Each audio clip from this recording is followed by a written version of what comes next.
Hola, ¿qué tal? Qué gusto estar aquí nuevamente con ustedes en Malena Te Cuenta. Hoy les voy a contar sobre un genio, un creador fuera de serie, casi sobrehumano. Es el ejemplo máximo del sabio renacentista. Es una de las mentes más brillantes y fascinantes que el mundo ha conocido. Su nombre es Leonardo da Vinci. Su inmenso conocimiento abarcaba campos tan diversos como la ingeniería, la arquitectura, la anatomía, la botánica, la filosofía, la poesía, la escultura, la pintura, la música y mucho más. Una de sus frases célebres era: para desarrollar una mente completa, estudia la ciencia del arte y el arte de la ciencia. Solo ha pintado una veintena de cuadros, suficiente para ejercer fascinación en el mundo entero. Sus inventos, invalorable legado, nos ha dejado en sus famosos cuadernos, sus códices, 20 volúmenes de cientos de páginas en donde ha plasmado su mente, revelándonos sus ideas y su búsqueda constante de los secretos del universo. Nació en el pueblo de Vinci, en la Toscana, a 20 kilómetros de Florencia, el 15 de abril de 1452. Su padre fue un rico notario florentino y su madre una campesina llamada Caterina. Nunca se casaron. Leonardo fue lo que en aquella época se llamaba hijo ilegítimo, considerado no solo como un pecado, sino como un gran obstáculo para triunfar en la vida. Leonardo no podía heredar ni volverse notario como su padre, para suerte de la humanidad.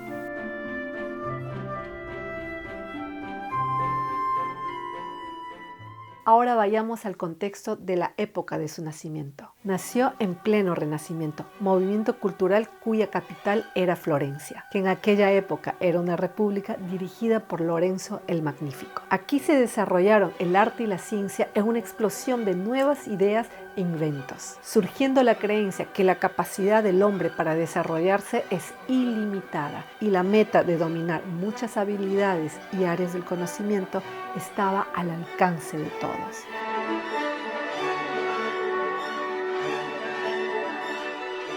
A diferencia del mundo competitivo de hoy, en donde la hiperespecialización obliga a acumular títulos en una sola área para alcanzar nuestro máximo potencial, en aquella época se identificaban diferentes áreas en las que se necesitaba trabajar para llegar a ser multifacéticos. El verdadero hombre renacentista era todoterreno, 1000 oficios, todos realizados con excelencia. Fue el perfecto momento y lugar para nacer para los que poseían una mente brillante, una curiosidad sin límites y eran tocados por la genialidad como Leonardo da Vinci. Leonardo escribía al revés, no porque quería esconder ningún secreto o codificar su escritura, sino porque era zurdo y era más fácil que escribiera de derecha a izquierda. Prueba de ello también era que nunca tuvo un maestro que lo corrigiera, ya que como hijo ilegítimo no tenía acceso a las mejores escuelas ni a la carrera de ciencias y de letras. Para superar las carencias de su precaria educación,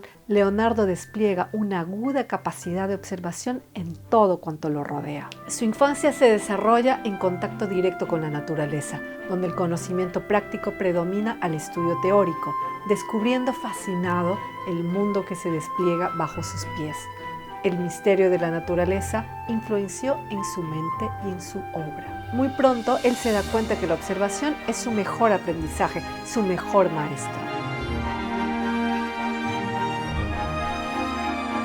A los 15 años, el talentoso y precoz Leonardo entra al taller del famoso artista Andrea Verrocchio por recomendación de su padre. En este legendario y famoso taller se daba un aprendizaje completo, no solo en pintura.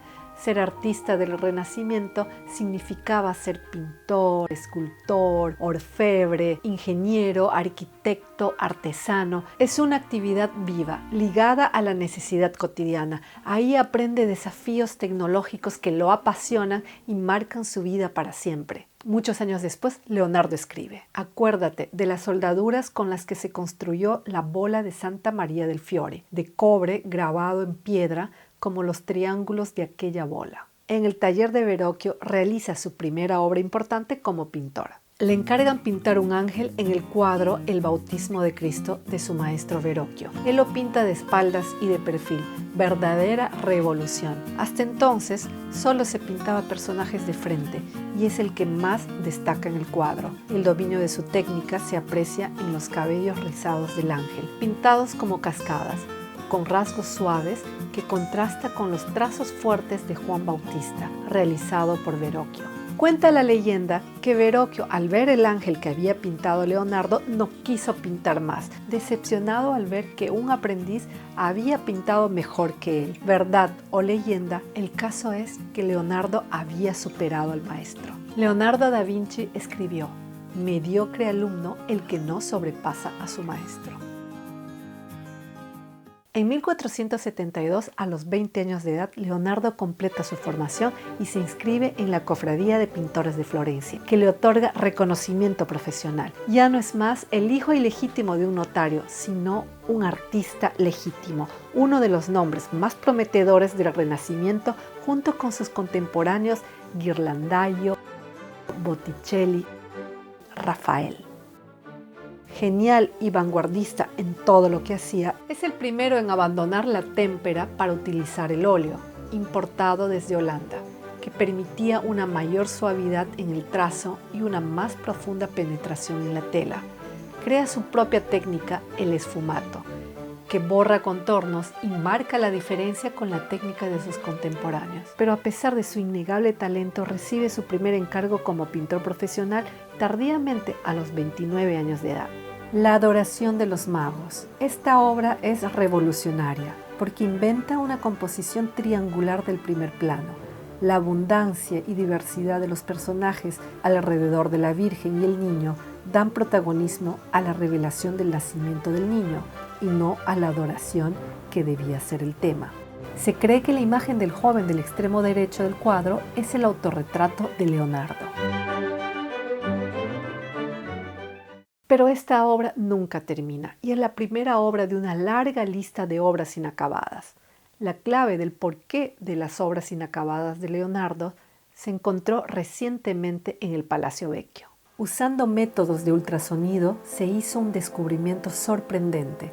Detrás de un gran mural pintado por Vasari se descubrió un falso muro que protegía la obra de Leonardo, la Batalla de Anghiari, que se creyó perdida durante siglos. Llevado por la perfección y la exigencia, utilizaba su famosa técnica del esfumato, lenta y minuciosa, opuesta a la necesidad del fresco, que necesita velocidad y fluidez, haciendo que Leonardo abandonara la obra. Ahora veamos algunas de sus obras más emblemáticas. La Última Cena, famosa a nivel mundial, deteriorada y restaurada muchas veces, ha perdido su esplendor original, pero sigue intacta la captación de la carga dramática y psicológica de la escena. La Dama del Armiño, San Juan Bautista, el Bacchus, el Hombre de Vitruve. Realizó este dibujo mundialmente conocido para ilustrar el Tratado de la Divina Proporción de su amigo matemático Luca Pacioli, fraile franciscano. La Gioconda o Mona Lisa, verdadera superstar, el retrato más famoso del mundo, la sonrisa más conocida de la historia de la pintura, que he tratado en 2 videos que puedes ver o volver a ver haciendo clic en el enlace que te dejaré al final. Esta obra, que resume el talento de la ciencia pictórica de Leonardo, selló su inmortalidad, cumpliéndose su famosa frase: la belleza perece en la vida, pero es inmortal en el arte. Leonardo se consideraba sobre todo inventor, ingeniero antes que pintor. Durante 17 años, de 1482 a 1499, trabajó para el poderoso duque de Milán, Ludovico Sforza el Moro. Milán estaba en guerra y Leonardo se presenta como un experto en el arte de la guerra.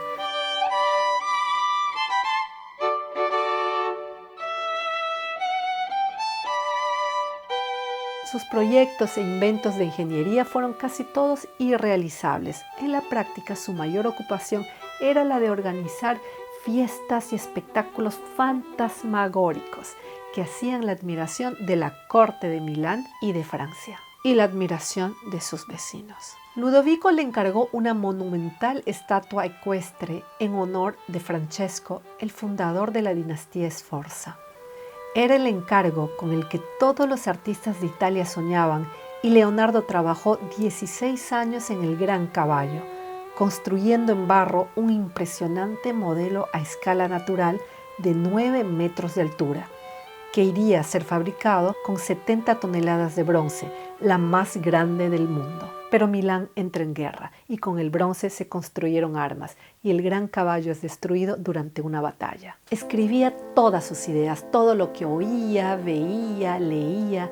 No se sabe si lo que escribe son ideas o citas que transcribe. Acerquémonos a sus famosos cuadernos para ver algunas de sus creaciones e inventos más alucinantes. Son ideas muy adelantadas a su tiempo. Inspirado en el caparazón de las tortugas, Leonardo inventa el precursor del tanque moderno. El exterior es fabricado con planchas de metal inclinadas para esquivar los ataques enemigos, debajo del cual están situados los cañones que rodean todo el tanque, permitiendo disparar en todas las direcciones. Al interior, un sistema de poleas y manivelas que accionan los ocupantes mueven las ruedas. Puentes giratorios. Puentes de 2 pisos, que dejarían pasar grandes embarcaciones. Sus diseños de puentes parecen centrarse en resolver el problema de la máxima distancia con la estructura más resistente y el menor número de elementos de construcción posibles, como el puente autoportante, muy original. No necesitaba clavos, tornillos, cuerdas, ni ninguna atadura para permanecer erguido. Tan solo el correcto apoyo y el propio peso de sus elementos era suficiente, como por arte de magia. En el campo de la óptica, Leonardo realiza toda una serie de experimentos sobre el ojo y los rayos luminosos, concluyendo admirablemente que la función visual del ojo se encuentra en el cristalino, el lente ocular, y no en la retina. Leonardo era vegetariano y amaba a los animales, en especial a los pájaros, y tenía la costumbre de ir al mercado a comprarlos para liberarlos de sus jaulas. El vuelo representa para él la utopía mecánica, el sueño del dios ingeniero capaz de crear la máquina maravilla. Desde muy joven hacía sistemáticas observaciones del vuelo de los pájaros, con la convicción de que también el hombre podía volar si llegaba a conocer las leyes de la resistencia del aire. Dibuja un paracaídas con proporciones bastante aplicables y el precursor del helicóptero moderno. Sus estudios anatómicos sobre el cuerpo humano eran basados en las autopsias de cadáveres que realizaba. Se cree que pudo diseccionar unos 30 cadáveres con los que dibujó con detalle y claridad gran parte de los órganos del cuerpo. Hace más de 500 años, al diseccionar el corazón de un anciano de 100 años que acababa de morir, Leonardo documentó por primera vez la arteriosclerosis y el endurecimiento de las arterias coronarias, que describió como la causa de la muerte del anciano. Actualmente, esta enfermedad es una de las primeras causas de muerte entre los occidentales. Para lo que Leonardo es ciencia, para otros es considerado macabro, y el Papa pone fin a sus disecciones. En sus cuadernos, Leonardo plasma de manera evidente lo bello y lo feo. Él sostenía que para ser consciente de conocer algo, debes conocer su contraste. En su época, muchos de sus contemporáneos también diseñaban y realizaban inventos, pero Leonardo lo sobrepasó porque fue el verdadero inventor del dibujo industrial, de la ficha técnica. Era su manera de presentar sus inventos que hacían sobresalir sus invenciones. A través del dibujo que se convertía en el instrumento fundamental de su método didáctico, al punto que podía decirse que en sus apuntes el texto estaba para explicar el dibujo y no al revés. Y ahora mis top 5 de las frases célebres de Leonardo da Vinci que nos pueden inspirar. La número 5. Los obstáculos no pueden aplastarme. Cada obstáculo proporciona una resolución firme. La número 4. El agua es el vehículo de la naturaleza. La número 3. El artista ve lo que otros solo logran vislumbrar. La número 2. Todo conocimiento comienza por los sentimientos. Y la número 1 para mí es: aprende a ver, date cuenta que todo está conectado. A los 64 años de edad, Leonardo se muda a Francia, aceptando la invitación del rey Francisco I, que le tenía gran admiración y respeto. Con el título de primer pintor, arquitecto y mecánico del rey, Leonardo, con la salud deteriorada, dedica sus últimos 3 años de vida a la redacción de su Tratado de la Pintura, que no pudo terminar, y a la realización de algunos extraordinarios dibujos. Cuenta la leyenda que Leonardo murió en brazos del rey, cuando en realidad parece ser que la muerte lo sorprendió escribiendo en sus famosos códices, y que la última frase que escribió fue premonitoria: yo continuaré. Y así lo fue. El 2 de mayo de este año se cumple 500 años de su muerte, y Leonardo da Vinci continúa ejerciendo fascinación a través de los siglos.